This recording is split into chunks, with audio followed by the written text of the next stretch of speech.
శ్రీ గురుభ్యో నమ. శ్రీమతే రామానుజాయ నమ. ఈరోజు మంచి మాట. భగవంతుడి సాన్నిధ్యాన్ని మించిన సంపత్తు ఏదీ లేదు. నందగోకులంలో ఒక స్త్రీ పళ్ళమ్మటానికి ప్రతిరోజు నందుడి ఇంటి ముందర నుండి వెళుతుండేది.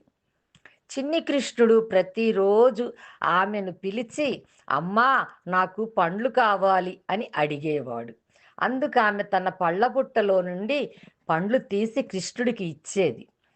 పళ్ళు తీసుకున్న తర్వాత ఆమెను ఆగమని చెప్పి కృష్ణుడు లోపలికి వెళ్ళి తన చిన్ని చేతులతో ధాన్యపు గింజలు తెచ్చి ఆమె బుట్టలో వేసేవాడు.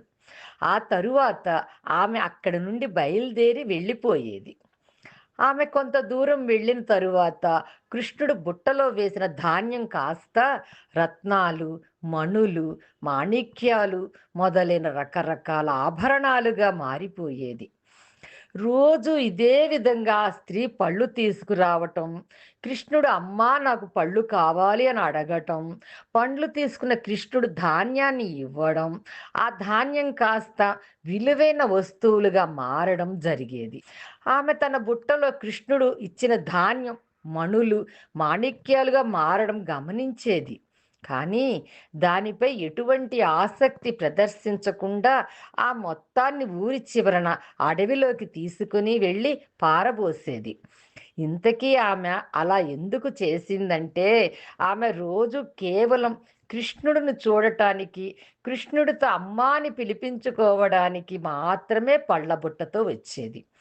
లోకానికి తండ్రి అయిన కృష్ణ పరమాత్మ దర్శనం చేసుకోవడం, తనను కృష్ణుడు అమ్మా అని సంబోధించి పిలవడం కంటే గొప్ప సంపత్తు ఏదీ లేదని ఆమె భావించేది. అందుకే ఆ మణి మాణిక్యాలతో కూడిన సంపదనంతా పారపోసేది. భగవంతుడి నుండి మనం ఎటువంటి భౌతికమైన వస్తువులను ఆశించకూడదు. ఎల్లప్పుడూ ఆయన సాన్నిధ్యాన్ని లేదా ఆయన అనుగ్రహాన్ని మాత్రమే ఆశించాలి. ఒక్కోసారి భగవంతుడు తన భక్తికి మెచ్చి అవసరానికి మించిన భౌతికమైన సంపదలు లేదా సుఖ సంతోషాలు ఇస్తాడు. అయితే మనం వాటి యందు ఆసక్తి కనబరచకుండా కేవలం భగవంతుడి మీదే ధ్యాస నిలిపి ఆయననే ధ్యానించటం చేయడం ద్వారా పరమాత్మకు పూర్తిగా చేరువు కాగలం. అటువంటి వారిని మాత్రమే భగవంతుడు తన సన్నిహిత భక్తులుగా స్వీకరిస్తాడు. భగవంతుడికి ఆప్తులవ్వడం కంటే గొప్ప సంపద ఏముంటుంది?